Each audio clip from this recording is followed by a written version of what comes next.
Okay, for the first time in a whole generation, humanity is getting ready to leave Earth's backyard and actually journey back to the moon. And yeah, this time we're sending people. This is not science fiction, this is happening. It's the Artemis 2 mission, and it is a huge, monumental new chapter in our journey to the stars. 50 plus years. Just let that number sink in for a second.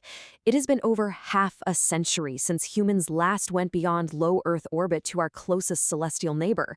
I mean, an entire generation, maybe more, has gone by without seeing that kind of bold exploration with our own eyes. Well, until now. So the big question is, why now, right? What's changed to finally kickstart this thing and end this 50-year pause in human deep space exploration? That is exactly what we are going to break down right here. Now, before we look forward to Artemis, let's just take a quick step back. Because to really understand why this new mission is such a massive deal, you gotta appreciate just how long that 50-year gap really is. The history here is pretty cool. The original moonshots, that was the Apollo program. Today, we've got the Artemis program. And if you know your Greek mythology, Artemis is Apollo's twin sister. So pretty fitting, right? This is not just a repeat performance. It is a direct continuation of that legacy. The Artemis 2 crew, they're going to be the first people to see the far side of the moon with their own eyes since the last Apollo mission way back in 1972. Okay, so what is this mission that's marking our big return? Let's dive into the nuts and bolts of Artemis 2. At its heart, Artemis 2 is the first crewed test flight of this whole new era. The plan is to send astronauts on this really precise, looping path around the moon and then bring them safely back home. You can think of it as the ultimate dress rehearsal. Now, they won't be landing, not just yet anyway. That's what Artemis 3 is for. But this mission has to be absolutely perfect before we can even start thinking about putting boots back on the lunar surface. So let's look at the profile here. The number one most important thing is that this is a crewed spacecraft. That just raises the stakes to a whole other level compared to the uncrewed Artemis 1 test.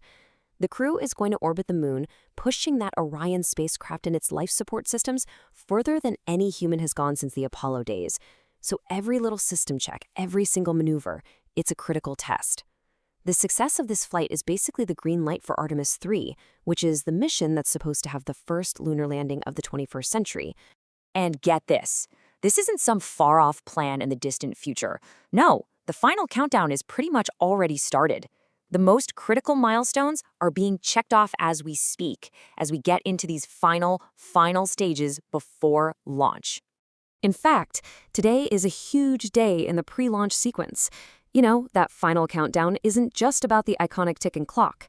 It's also a series of super important meetings and big decisions that have to happen to give the official go for launch. So here's what's on the docket for today. First, NASA's mission management team is getting together. This is the room where all the lead engineers, all the directors, they review every last piece of data and give their final go or no-go for the launch. And then right after that, there's going to be a major news conference to announce that decision to the entire world. So by the end of today, we should know for sure if this historic mission is officially a go. All right, so assuming all systems are go, all those checks and balances are pointing to one single spectacular event, the launch. And there it is, the date to circle on your calendar. The scheduled launch for Artemis 2 is set for April 1st. On that day, a whole new generation of explorers is going to strap in and write their own chapter in the story of spaceflight. And that quote really nails the feeling of what's happening. A torch is literally being passed from one generation to the next. You know those grainy black and white images from the Apollo missions? Well, they're about to be replaced by 4K high-definition streams from the Artemis generation. It's the continuation of a story that started over 50 years ago, and now a brand new chapter is about to be written. So as we watch all these final preparations happen, the sheer scale of this moment, it just becomes crystal clear. We are finally going back. And the huge difference this time is that the goal isn't just to plant a flag and leave. No, the goal is to learn how to stay, how to build, and how to use the moon as a stepping stone for the next giant leap, to Mars and beyond. What are we going to find out there? That is the incredible question that Artemis 2 is about to help us answer.